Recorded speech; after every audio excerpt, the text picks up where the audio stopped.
Donald Trump is soon going to drop the tariff bomb. The world is scared as the US President's Liberation Day could lead to an all-out trade war.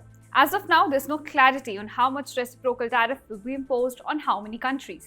Now, tariffs are basically taxes charged on goods imported from other countries. But the US President sees it as his favorite economic tool.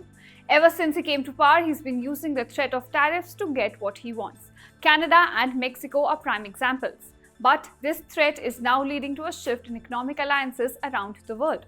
First up, it was China, Japan, and South Korea. Now, Chinese state media said that the three Asian powers have agreed to jointly respond to US tariffs. Now, this is big. Seoul called such an assertion somewhat exaggerated, while Tokyo said there was no discussion held.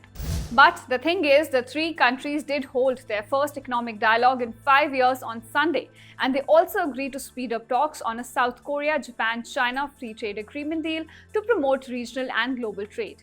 Further, they also agreed to strengthen supply chain cooperation and engage in more dialogue on export controls.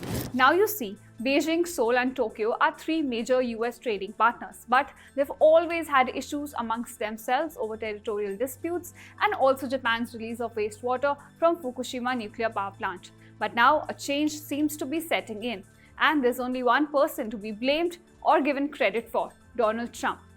And this is not the only change his tariff threat seems to be bringing in.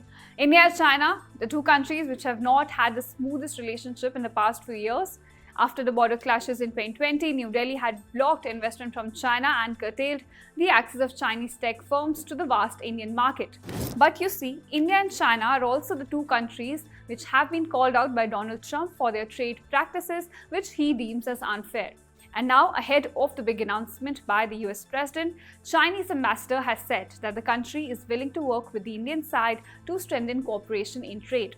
And this would include increasing imports of Indian products that are well suited to Chinese market.